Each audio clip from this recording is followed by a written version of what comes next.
විශේෂයෙන්ම මට පෙර කතා කරපු කතිකයාගේ ස්පීච් එක අහගෙන ඉන්නකොට පහුගිය ආණ්ඩුවේදී මේ කතිකයාගේ ජනාධිපතිතුමා ඇතුළු අමාත්‍යංශයේ හිටපු ඇමතිවරුන් කියපු ඒ කතා මෙතුමා අහලාද මේ කතාව මෙතන කරේ කියන එක පිළිබඳව විශාල සැකයක් තියෙනවා. අපි දෙසැම්බර් මාසයෙන් පස්සේ ආය හාල් ලංකාවට ජීවිතේට ගේන්නේ නැහැ කියලා කිව්වා. දැන් මේ වෙනකොට අපි දකිනවා පොන්නි සම්බා ගේන්න සියලු දේ ලෑස්ති කරලා තියෙන්නේ. රට තුළ කීරි සම්බා හිඟයක් තියෙනවා පොන්නි සම්බා ගේන්න යනවා. ඒක යම් ආකාරයකින් ආණ්ඩුවේ කරන්නේ නැහැ කියපු වැඩ කරත් අපි අගය කරනවා. මං හිතන්නේ කීප දිනෙකට ලයිසන් දෙන්නේ නැතුව පොදුවේ ඕනෙක් කෙනෙක් ලයිසන් දුන්නා මෙතන මොනොපොලි එකක් අඩු වෙන එක නිසා ඒක හොඳයි. අර්ථාපල් අල වගේ අර්ථාපල් ලුණු වගේ දේවල් ආනයනය කිරීමේදී පහුගිය කාලේදී අපි විශාල ගැටලු රාශියක් මතු කරා. මේ ආනයනය කිරීමේදී මේ බදු පැනවීම සම්බන්ධව ඇමතිවරයා තමන්ගේ කැමැත්තට යම් යම් කාරණා කරන්න යෑම තුලින් මේක නම් මම හිතන්නේ ජනාධිපතිවරයා තමයි ගැසට් එක නිකුත් කළ තියෙන්නේ. හැබැයි මේක ඉන්නවා පොඩි ඇමතිවරු සමහර වංචා දූෂණ චෝදනා තියන අය දැන්ට ඉන්නවා. අපි හඳුනාගෙන තියෙනවා. මම තව එක්කෙනෙක් ගැන තව ටිකකින් කියන්න. ඉතින් ඒ වගේ ඇමතිවරුන් ඉන්නකොට මේ වස්සේ වංචා දූෂණ වෙන්න ගරු සභාපතිතුමනි ඉඩ තියෙනවා. ඒක නිසා ආණ්ඩුවේ ප්‍රතිපත්තියක් වශයෙන් ආනයනය කරන්නේ නැහැ. හාල් ගේන්නේ නැහැ. හැබැයි ඒක රටේ ජනතාවට පාරිභෝගිකයට හානියක් වෙන තු හාල් ගේන එක පිළිබඳව අපේ විරුද්ධත්වයක් නැහැ. හැබැයි මේ කියපු දෙයි කරන දෙයි අතර තියෙන පරස්පරය තමයි මම මේ පෙන්눔 කරලා දුන්නේ. ඒ වගේම තමයි මේ ආනයනය කිරීම තුලින් ඉදිරි අනාගතයේදී ඊළඟ කන්නේ පස්සේ ගොවියට මේකින් හානියක් සිදු වෙනවද නැද්ද කියන එකත් ආණ්ඩුව හොයලා බලන්න ඕන කියලා මම ඉල්ලා සිටිනවා.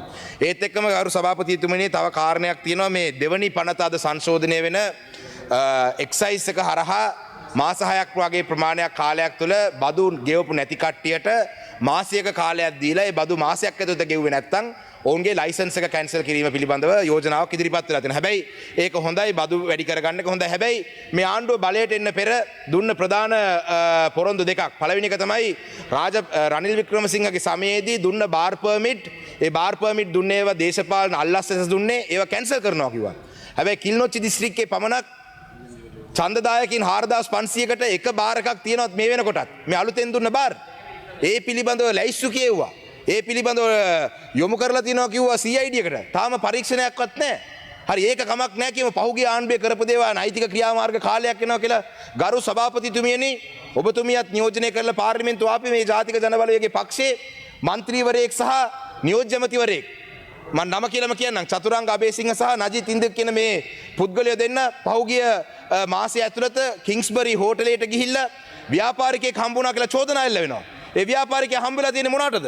ඒ ව්‍යාපාරිකයා හම්බෙලා තියෙන්නේ ගරු සභාපතිතුමියනි සීමා සහිත කළුතර ස්ථාගාර සමූපකාර සමිතිය අංගන්ගොඩ මලේගොඩ පයාගල මේ කර්මාන්ත ශාලාව සුවිශේෂී මේ පර්මිට් එක සුවිශේෂී පර්මිට් එකක් මේකට ඉම්පෝර්ට් කරන්නත් පුළුවන් ඩිස්ට්‍රිබියුට් කරන්නත් පුළුවන්.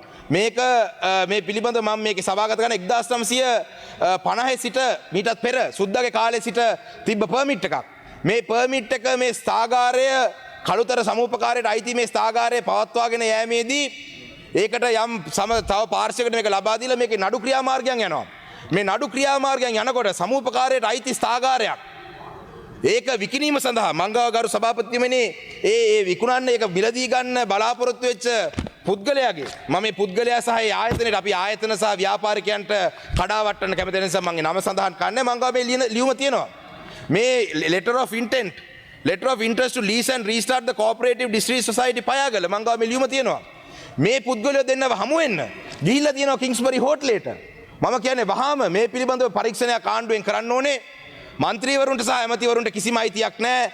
කෝපරේටිව් ඒකත් චතුරංග අබේසිංහ කියන්නේ කෝපරේටිව් එකට අයිති ඇමති නෙවෙයි. එතුමා ඇවිල්ලා මිනිස්ට්‍රි ඔෆ් ඉන්ඩස්ට්‍රීස් එකට අයිති ඇමතිවරයා. ඉතින් ඒක නිසා ගරු සභාපතිතුමියනි මේ පිළිබඳව වහාම පරීක්ෂණයක් මේ ආණ්ඩුව යට ගරු නජිතින් ගරු සභාපතිතුමියනි මගේ නම සඳහන් කරා. මම හිතන්නේ මෙතුමා කියපු සිද්ධිය මම සමාජ මාධ්‍යවලුත් දැක්කා. එතකොට මම මෙතුමාගෙන් ඉල්ලන්නේ පාර්ලිමේන්තුවේ එතුමා යම් කිසි දෙයක් කියනවා ඒ සම්බන්ධව වගකීම් සහගත වෙන්න ඕනේ. එතකොට මම හෝ නියෝජ්‍ය ඇමතිවරයා හෝ කිසිම ආකාරයක එහෙම ගනුදෙනුවක් ගැන කතා කරලා නැහැ. කතා කරන්න අපිට අයිතියක් හෝ හැකියාවක් හෝ බලයක් නැහැ. ස්තුතියි පොඩින්ද. එතකොට කවුරු හරි කොහේ හරි සාපෙත්තුමියනි කවුරු හරි කොහේ හරි කැමරාවක් අටවගෙන YouTube එකක් කරපලියට ඒක අරගෙන වක්කීම නැතුව වෙලා මේ සභාවේ කියන්න බෑ. එතකොට ඒක සම්බන්ධයෙන් පොඩකින්න ඒක සම්බන්ධයෙන් අදාළ නීතිමය ක්‍රියාමාර්ග ඒ කරපු පුද්ගලික අපහාස සම්බන්ධයෙන් නීතිමය ක්‍රියාමාර්ග අපි ගනිමින් ඉන්නවා.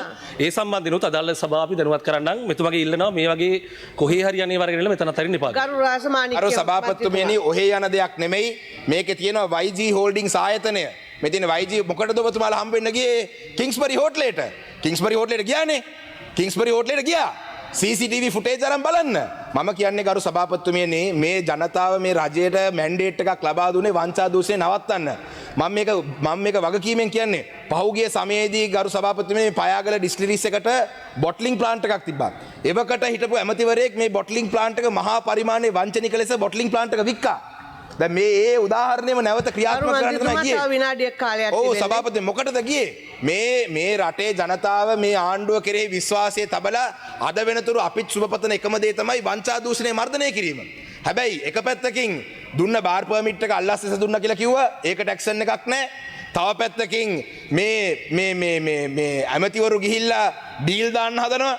ඒකට ඇක්ෂන් එකක් නැහැ. හැබැයි මම අගය කරනවා මේ එතනෝල් සහ මේ ඩිස්ට්‍රිබියුටර්ස් නැත්නම් මේ ප්‍රොඩියුසර්ස්ලා ඩිස්ටිලරිස් වලට මාස 6ක කාලයක් බදු නොගෙවා ඉන්නවා නම් මාසයක් ඇතුළත කාලයක් දීලා එහෙම කරේ නැත්නම් ඒකට ක්‍රියාමාර්ග ගැනීම පිළිබඳව මම ඇත්තටම ආණ්ඩුවට සුබපතනවා. හැබැයි මෙන්න මේ ඇමතිවරුන්ගේ මෙන්න මේ දූෂිත ක්‍රියාවලියන් පිළිබඳව හැමදේටම ඕගොල්ලන්නේ CID යන්නේ. ආණ්ඩු පක්ෂයෙන්ම පුළුවන් මෙහෙම මන්ත්‍රීවරයෙක්ට පිළිබඳව චෝදනා ඇවිල්ලා තියෙනවා. ගිහිල්ලා කිංස්බරි එකේ CCTV පරීක්ෂා කරන්න. මෙතුමන් ලොබි එකේ හම්බුණාද නැද්ද කියලා හොයාගන්න පුළුවන්. අවසන් කරන්න. ලොබි එකේ හම්බුණාද නැද්ද කියලා බලා ගන්න. බොහොම ස්තුතියි කර සභාපතිතුමනි.